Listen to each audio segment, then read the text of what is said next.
السلام عليكم ورحمة الله وبركاته. jirtu akkam ilmaan oromoo baga naga jiraattan isiniin jedha. Kun chaanaalii Shaashee Tuubiidha. Baga nagaan gara Shaashee Tuubii dhuftan namoonni haarofni. Chaanaalii hin beekne yuutuubara galtanii sarchi gootan Shaashee Tuubii jettan isinii ba'a. Isinitti agarsiisaa nafaana bu'a. yuutuubara gallaa. yuutuubara gallee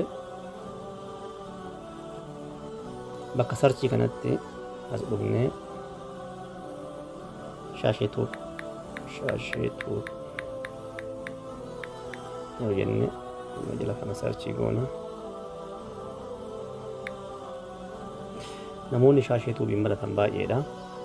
Garuu achi keessaa chaanaaliin kiyya isa kana, chaanaaliin kiyya isa kana, Shaashee Tuubii isa kana kiyya asirratti kilik gootan video hedduu jala argattu. Bakka manage video kanarratti yeroo dhuftan waa hedduu argattu. Barnoota adda addaa jala argattu. Dhaqaatii ilaalaa, subscribe like godhaa. Waliif ergaa isiniin jedha. Har'a qabadhee kan isinii dhiyaadhee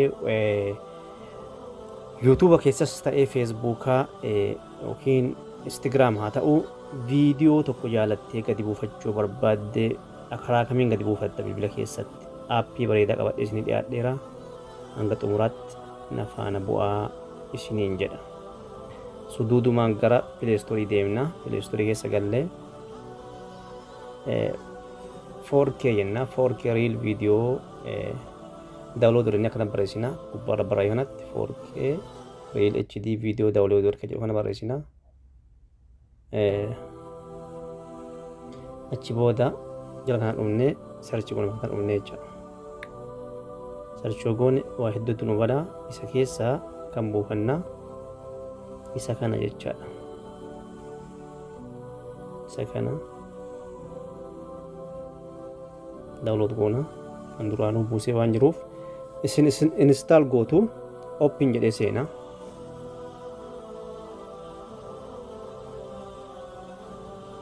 Kana fakkaataa jechaadha inni. As keessaa baanee mee Facebook keessa gallee viidiyoo tokko gad buufanna. Viidiyoo gabaabaa tokko laallee gadi buufanna.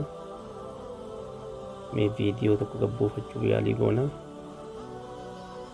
Fakkeenyaaf viidiyoo daqiiqaa baay'ee nutti uffanne wayii. Mee viidiyoo kana laallaa. Daqiiqaa 5 bakka tana dhufnee dhoofna. Bakka tuqaan 3 jirtu tana dhufnee achi dhoofna. Achi booda bakka copy link tana dhoofna. Copy link as dhoofna. Achi booda as keessaa ni baana. Ni baanee gara aappii gadi buufannee sadhanna. Aappichi isa kana.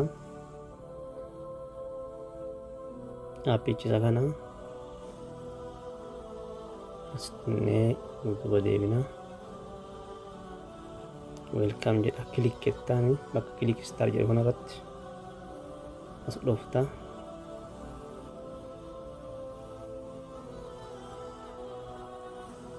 Booda okay taani duuba deebita. Wanni tokko beeksisni tokko si jeeqa. Kama atiin hin barbaanne dhufee si jirabbasha. Bakka tana dhuftee viidiyoo download godhuu kanarra dhoofta. Bakka kanatti viidiyoo download godhuu kanarra dhoofta. Achi booda viidiyoon ati buufte maa irraa? Instagram irraa moo maa irra? Facebook irra waan ta'eef Facebook irra kilik goota.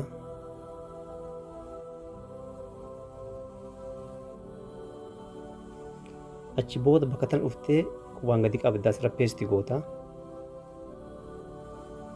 Qubaan gadi qabdaa.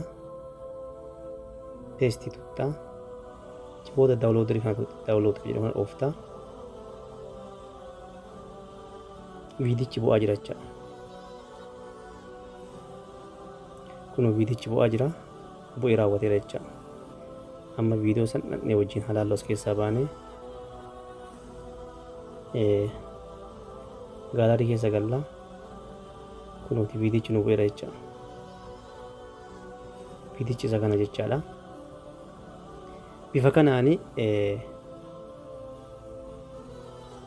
viidiyoo adda addaa gadi buufachuu ni dandeenya jechuudha.